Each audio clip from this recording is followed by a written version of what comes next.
Always the whole point of this is to suck America into a direct confrontation, to have America fight the fight of the Ukraine. These are not figurative Nazis. These are literal Nazis, card-carrying, goose-stepping, mustache man kind of Nazis. Unless you've been living under a rock, you probably saw what transpired at the White House in the Oval Office, no less, on Friday, last Friday, as of the making of this video. And we saw Volodymyr Zelensky meet Trump. That was a really interesting kind of event, wasn't it? This was a performance almost worthy of Jerry Springer. But what really happened there? Was Trump and Vance, were they just ganging up on Zelensky? Or did Zelensky have this one coming? Let me know your thoughts after this video. What do you think happened? Is this guy Zelensky a hero who's just looking out for the best of the Ukraine? Or is he something else? Let's just dive into this a little bit. First of all, a little disclaimer. I'm not a political pundit. I'm not an expert in geopolitics or world affairs. I'm a masculinity trainer. I'm just watching all these world events or domestic events, and I'm just looking at them. And I'm always looking at them with an eye to or through the lens of masculinity. What makes a man a man? What is a hero? What is a zero? What's a loser? What are we even looking at? Whom we're dealing with here? And I also want to make it crystal clear, I do not do any original deep dive research.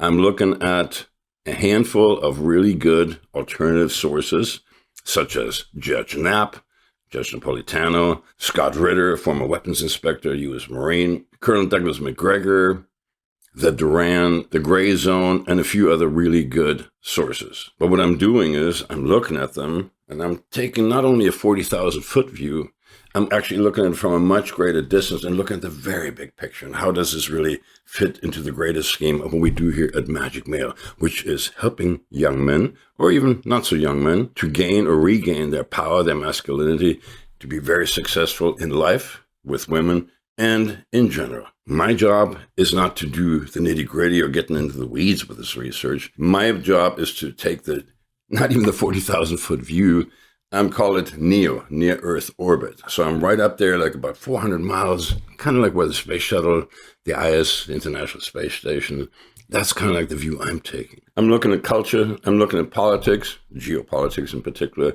culture and metaphysics as a greater whole.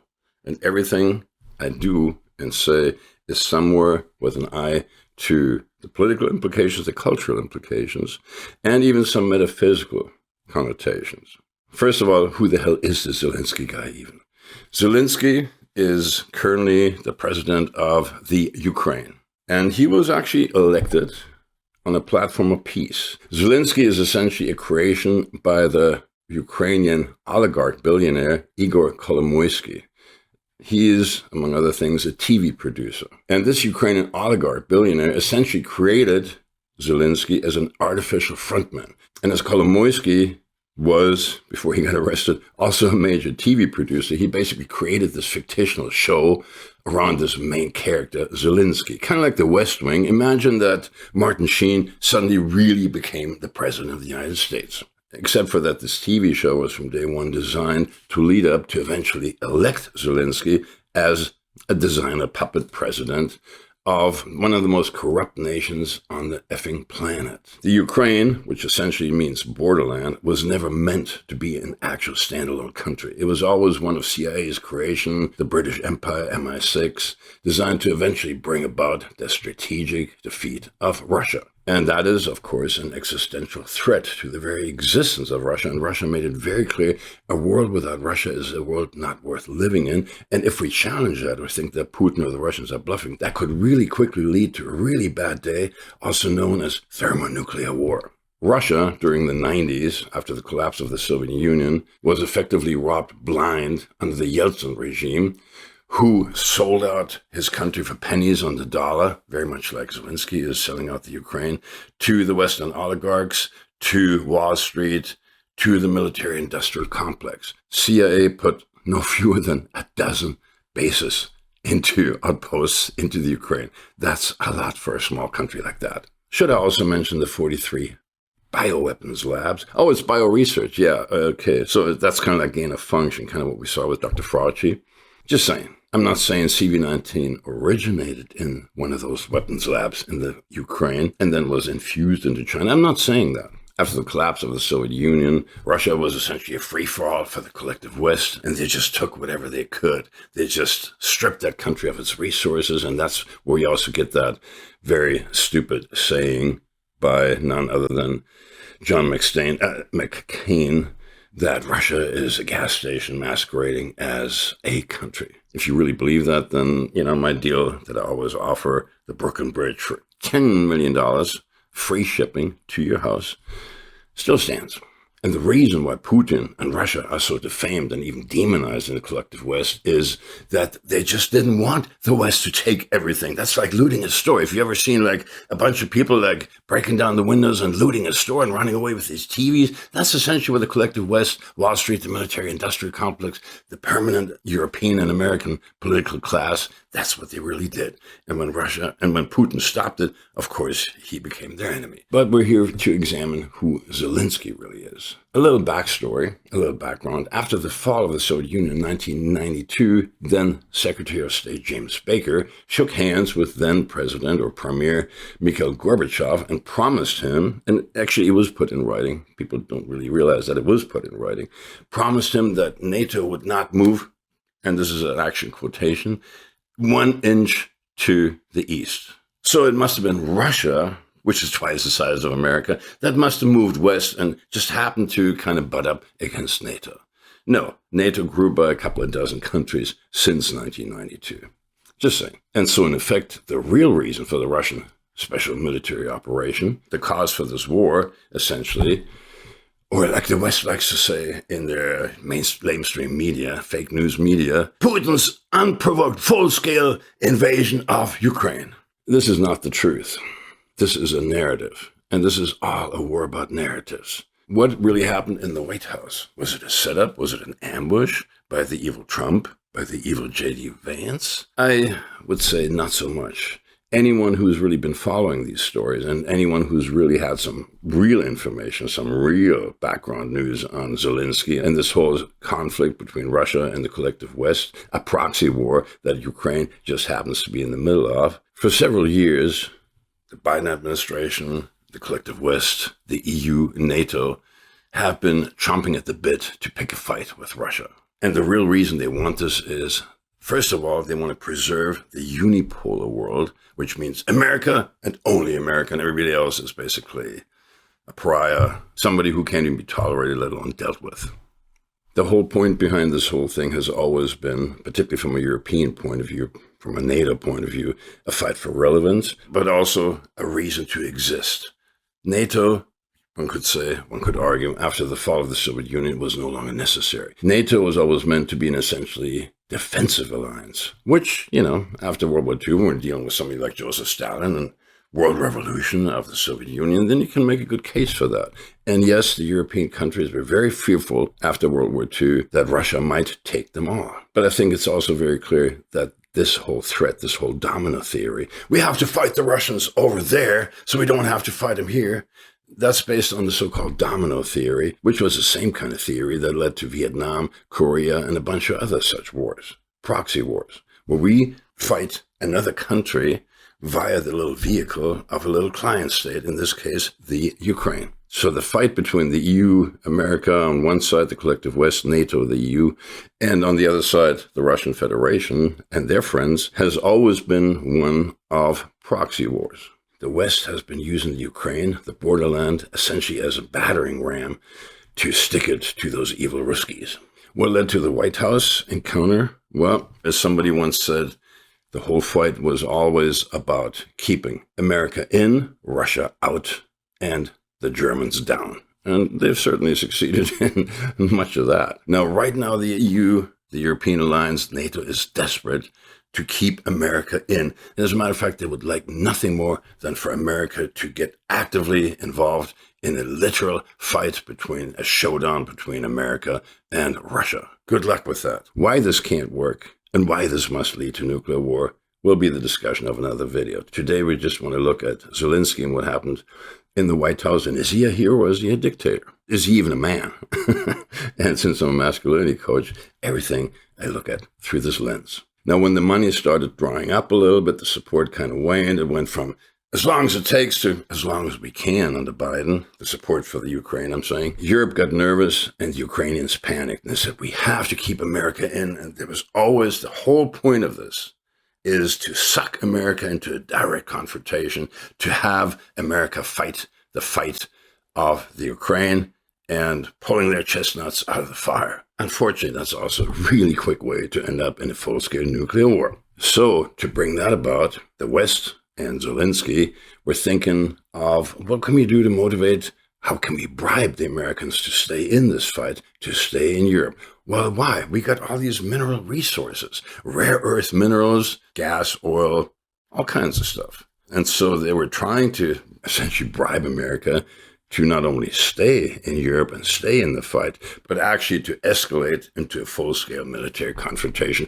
directly with Russia. Now, is the Ukraine really this great bastion of liberty and freedom, sticking it to the evil autocratic dictator Putin? Is this really a democracy, a shining beacon of freedom? I beg to differ.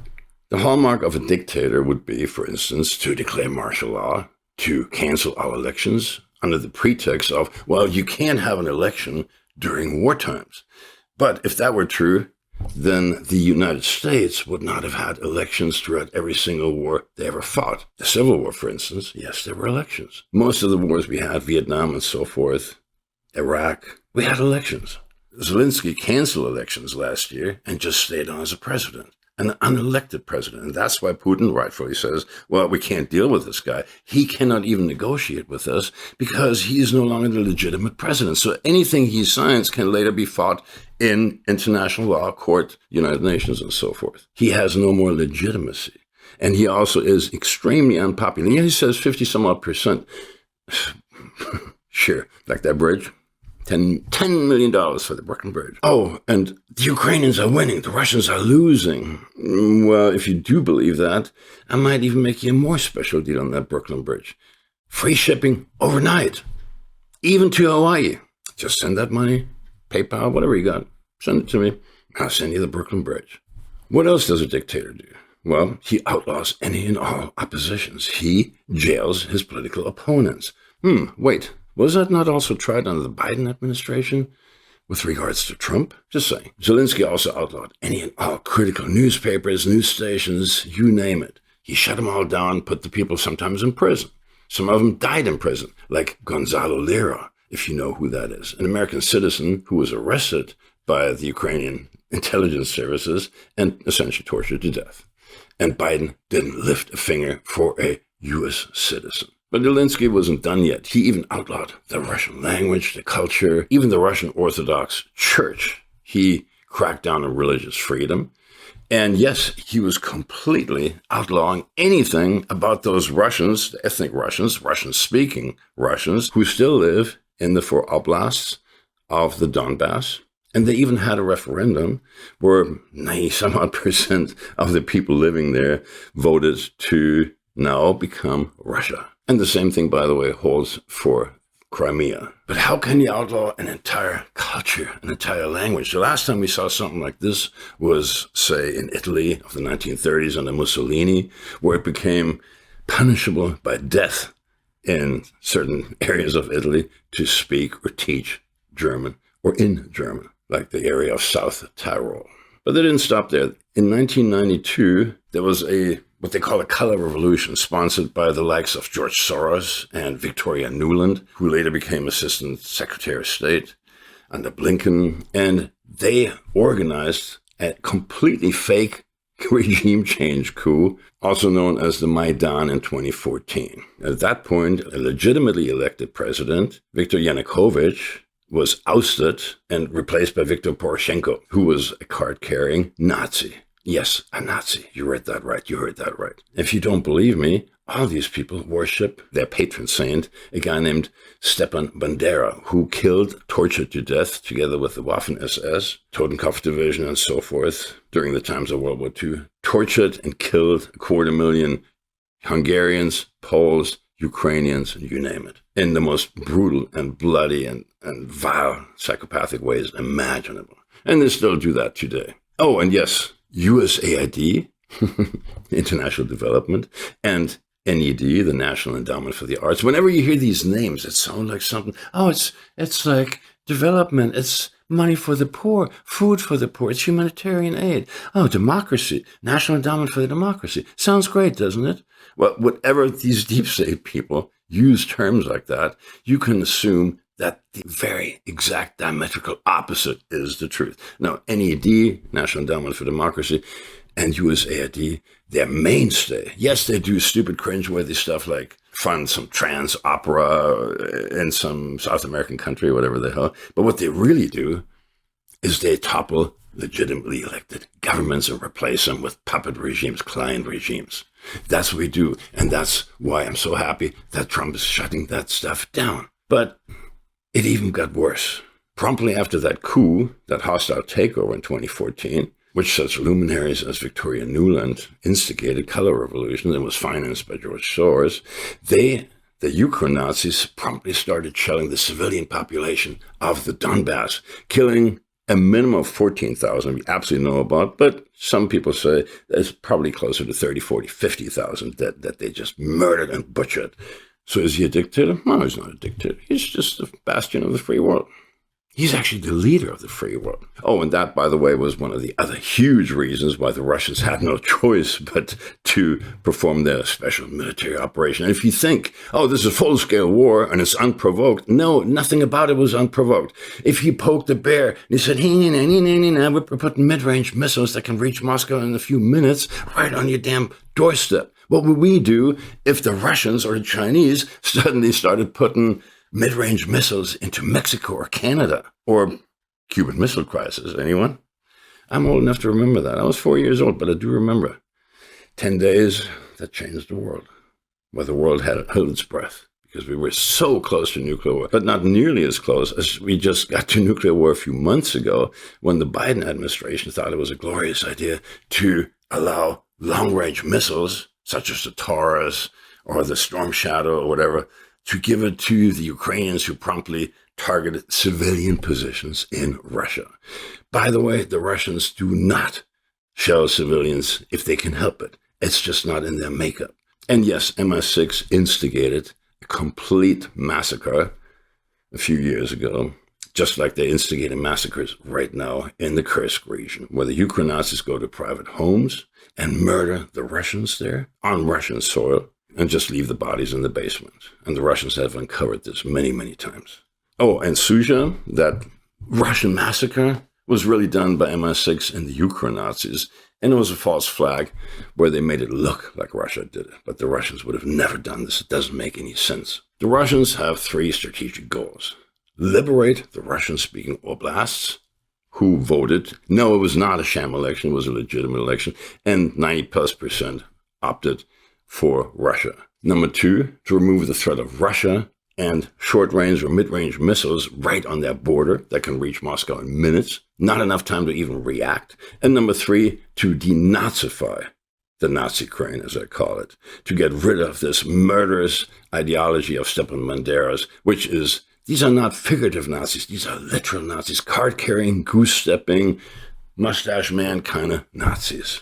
Okay, so is Zelensky a dictator? Okay, I think we can say with some degree of certainty that Zelensky is a dictator. But is he even a man or a man-child? Well, the hallmark of a man is that he is slow to take praise and credit, but quick to take responsibility. A good leader, a good CEO, a good military officer doesn't just, when things go wrong, blame somebody else. They say, well, it starts with me. I'm responsible. So I take responsibility for it. Not so Zelensky. He never takes responsibility. He's a callous coward who's just burning up his people. Very much like what we saw with a certain mustache man in the 1930s. He is forcibly recruiting, shanghaiing young men off the street, press gangs. If you've ever seen that, you see a van pulling up, a bunch of thugs, 300-pound thugs, in uniform jump out, grab some hapless guy who's just, flailing about, and then, that guy's going to be, with minimal to no training, is going to be sent directly to the front lines, where he has a life expectancy of between 4 hours and 4 days at the most. Most of these guys receive little to no training. They're not equipped for this kind of fight. It takes years to train a good soldier. And they end up dead. And that's why the Ukrainians have had, to this day, approximately 1.2 million dead. Not just dead and wounded, dead. And about 2 to 3 times as many horribly disfigured and wounded people who will never, ever, ever be able to take care of themselves, fight, or whatever. And what he also does, he's a hero for his country. He's just trying to do the best for his people, for his country. Think again, a real leader who really cares about his country doesn't just send his young men, future generations, into a war that they cannot win. That's already been lost before it even started.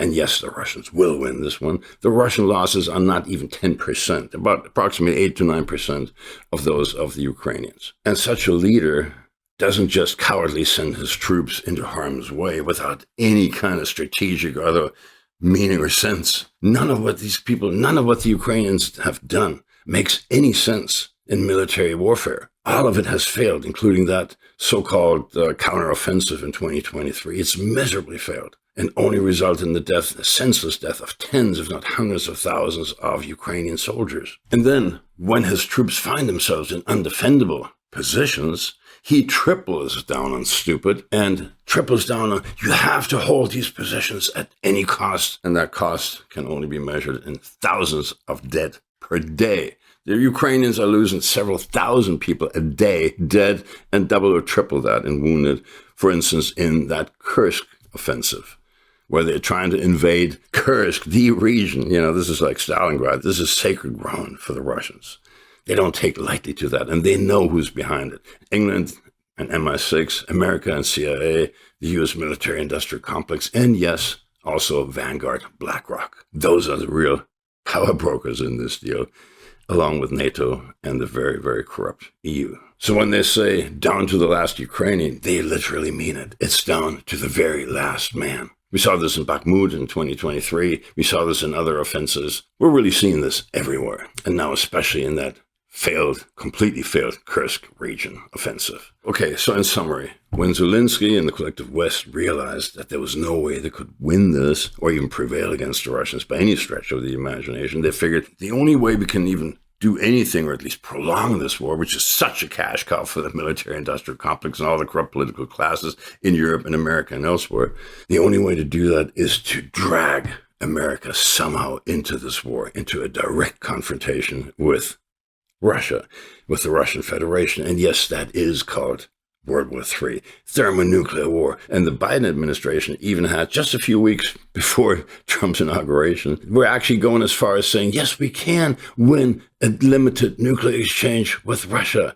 Are these people, how insane can you be? What do you think happens? Any war game ever done on nuclear escalation means the minute one of those goddamn things is fired, they all go off and it'll be like the end of humanity. This is not an exaggeration, people. Please understand that this is real. And these people are insane enough. This Manchild, Zelensky, who didn't even think it worthwhile to put on a suit. He's just everywhere in this green T-shirt or in some kind of tracksuit or something. That's already an insult. His body language was foul. He constantly rolled his eyes. He was really provoking Trump. And he came there angry because he really didn't want to sign this minerals deal. A deal of rare earth minerals and all kinds of stuff in return for security guarantees, meaning direct intervention by NATO and hence the United States military. And we all know where this would have ended. So that's who came to the White House. And that's the guy that Trump and Vance just blew up on. And rightfully so, if you can't understand that. So in summary, is this man a hero? Hardly. He is a two-bit dictator of the lowest kind, a corrupt, failed comedian that played a role, and since he also has a nose candy habit, cocaine is a hell of a drug, he's completely lost touch with any kind of reality, with any kind of sanity, with any kind of inkling of rationality. And the flip side of the same coin is irrationality is actually evil. So yes, it is the hallmark of an uninitiated boy, a man-child, especially for a full-scale sociopath like Zelensky, to never ever accept any responsibility, always shifting the blame to everyone but himself. And yes, he is gambling with not only the people, especially the young men of his country. Yes, he's gambling away his entire country, trying to sell it out for security guarantees. And yes, he's even playing with the risk of nuclear war just for his personal gain, just for his personal power. He knows, he thinks, he can just get away and get to one of his mansions, in Miami or Monaco or France, somewhere in there. He thinks he can get that. But here's the truth. Zelensky will always have to look over his shoulder. Just as Trotsky, who also escaped the Soviet Union, was eventually murdered by Stalin's henchmen. And God knows what his own Nazi buddies might do him in, or somebody might do him in. We don't know yet. We'll see. History will tell us. So, in summary, like a petulant child, this little two-bit dictator, Zelensky, went to the White House, and he was actually looking for a fight. And he did get a fight. And then he was escorted off the premises, essentially, as it should be. We're looking at a little tyrant who will do anything just to preserve himself, his own power, his monetary gains. So in summary, Zelensky is nothing but a tiny little man-child dictator, corrupt as hell, who's gambling away his country, an entire generation of young men, actually 2 or 3 generations of men, and he will be left with nothing in return. And I give kudos to President Trump and Vice President J.D. Vance to put this little petulant little man-child dictator in his place. Let me know in the comments below, what do you think about this? Is he a hero or is he a man-child dictator? You be the judge. So long, signing off for the day. I'm Orlando Owen.